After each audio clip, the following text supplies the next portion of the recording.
ಇವತ್ತು ನಾನು ಟೊಮೊಟೊ ಚಟ್ನಿ ಮಾಡೋದನ್ನು ಹೇಳ್ಕೊಡ್ತಾ ಇದ್ದೀನಿ. ಟೊಮೊಟೊ ಚಟ್ನಿಗೆ ಫಸ್ಟು ನಾನು ಏನು ಮಾಡ್ತೀನಿ ಅಂತಂದರೆ, ಈರುಳ್ಳಿ ಕಟ್ ಮಾಡ್ಕೊಂಡಿರೋ ಈರುಳ್ಳಿನ ಎಣ್ಣೆ ಕಾಯಕ್ಕಿಟ್ಟಿದ್ದೀನಿ ಪಾತ್ರೆಗೆ. ಅದನ್ನು ಕಟ್ ಮಾಡ್ಕೊಂಡಿರೋ ಈರುಳ್ಳಿನ ಹಾಕ್ತಾಯಿದ್ದೀನಿ. ಕಟ್ ಮಾಡ್ಕೊಂಡಿರೋ ಈರುಳ್ಳಿ ಮತ್ತು 4-5 ಮೆಣಸಿನ್ಕಾಯಿ, ಹಸಿಮೆಣಸಿನ್ಕಾಯಿ, ಸ್ವಲ್ಪ ಬೆಳ್ಳುಳ್ಳಿ, ಇದನ್ನೆಲ್ಲ ಹಾಕ್ತಾಯಿದ್ದೀನಿ. ಇದಕ್ಕೆ ಒಂದು ಸ್ವಲ್ಪ ಜೀರಿಗೆ, ಇದನ್ನು ಹಾಕ್ಕೊಂಡು ಎಣ್ಣೆಯಲ್ಲಿ ಫ್ರೈ ಮಾಡ್ಕೊಳ್ತಾ ಇದ್ದೀನಿ.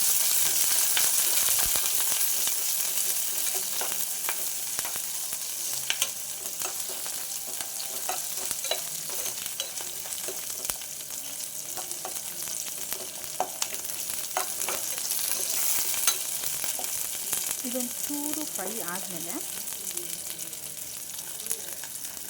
ಒಂದು 6-7 ಟೊಮೆಟೊನ ತೊಗೊಂಡಿದ್ದೀನಿ. ಅದನ್ನು ಹೆಚ್ಚಿಟ್ಕೊಂಡಿದ್ದೀನಿ. ಅದನ್ನು ಈಗ ಇದಕ್ಕೆ ಹಾಕ್ತಾಯಿದ್ದೀನಿ. ಇದನ್ನು ಸಹ ಚೆನ್ನಾಗಿ ಫ್ರೈ ಮಾಡ್ಕೊಳ್ತಾ ಇದ್ದೀನಿ.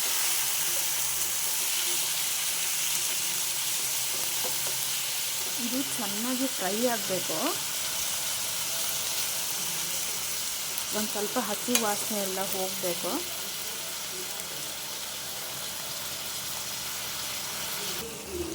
ಮತ್ತು ಇದಕ್ಕೆ ಒಂದು ಸ್ವಲ್ಪ ಕಾಯಿ ಹಾಕ್ಕೊಳ್ಳಿ. ಕಾಯಿ ಹಾಕಿದ್ರೆ ಚೆನ್ನಾಗಿರುತ್ತೆ ಟೇಸ್ಟು.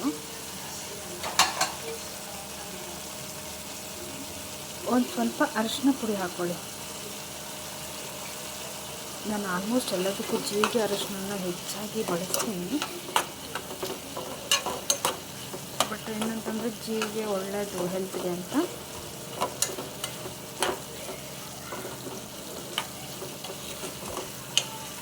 ಇದು ಸ್ವಲ್ಪ ಕಾಯಿ ಟೊಮೊಟೊ ಆಗಿರೋದ್ರಿಂದ ಫುಲ್ಲು ಸ್ಮ್ಯಾಶ್ ಆಗೋದಿಲ್ಲ. ಸ್ವಲ್ಪ ಬಿಸಿ ಮಾಡಿಕೊಂಡ್ರೆ ಸಾಕು. ಇದಕ್ಕೆ ಒಂದು ಸ್ವಲ್ಪ ಕೊತ್ತಂಬರಿ ಸೊಪ್ಪನ್ನ ಹಾಕ್ತಾಯಿದ್ದೀನಿ. ಇದಕ್ಕೊಂದು ಸ್ವಲ್ಪ ಕಡಲೆ ಹಾಕ್ತಾಯಿದ್ದೀನಿ. ಯಾಕಂತಂದರೆ ಚಟ್ನಿ ಫುಲ್ಲು ತೆಳುವಾಗಬಾರ್ದು, ಒಂದು ಸ್ವಲ್ಪ ಗಟ್ಟಿ ಬರುತ್ತೆ ಕಡಲೆ ಹಾಕಿದ್ರೆ, ಅದಕ್ಕೋಸ್ಕರ. ರುಚಿಗೆ ತಕ್ಕ ಉಪ್ಪು ಹಾಕ್ತಾಯಿದ್ದೀನಿ.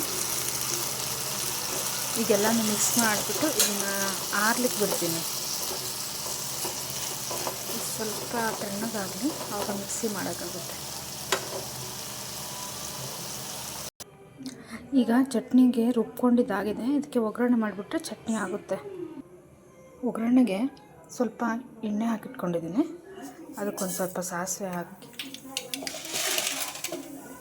ಸ್ವಲ್ಪ ಕಡಲೆಬೇಳೆ ಹಾಕಿ, ಅದಾದಮೇಲೆ ಬೆಳ್ಳುಳ್ಳಿ,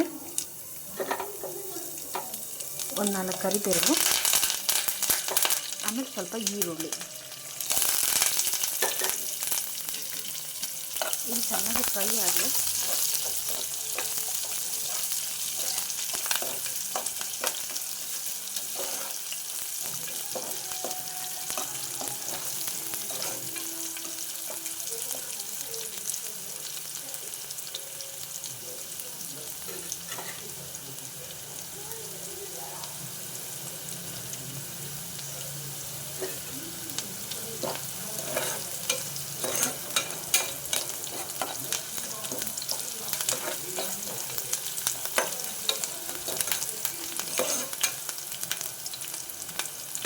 ಇದು ಚೆನ್ನಾಗಿ ಫ್ರೈ ಆಗಲಿ. ಇವಾಗ ನಾನು ರುಬ್ಬಿಟ್ಕೊಂಡಿದ್ನಲ್ಲ ಆ ಚಟ್ನಿನ ಈಗ ಒಗ್ಗರಣೆಗೆ ಹಾಕ್ತಾಯಿದ್ದೀನಿ.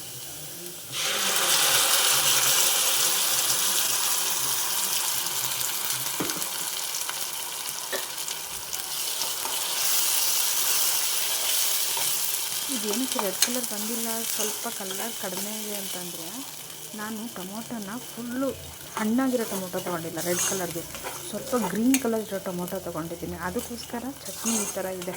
ಬಟ್ ಟೇಸ್ಟು ಬೇರೆ ಥರ ಇರುತ್ತೆ. ಹಣ್ಣಾಗಿರೋದ್ರಲ್ಲಿ ಬೇರೆ ಥರ ಬರುತ್ತೆ, ಸ್ವಲ್ಪ ಕಾಯ್ತಾ ಇರೋದ್ರಲ್ಲಿ ಬೇರೆ ಥರ ಬರುತ್ತೆ. ಈಗ ಟೊಮೊಟೊ ಚಟ್ನಿ ರೆಡಿಯಾಗಿದೆ. ಇದನ್ನು ರೊಟ್ಟಿಗೆ, ಅನ್ನಕ್ಕೆ ಎಲ್ಲದಕ್ಕೂ ಹಾಕ್ಕೊಂಡು ತಿನ್ಬೋದು.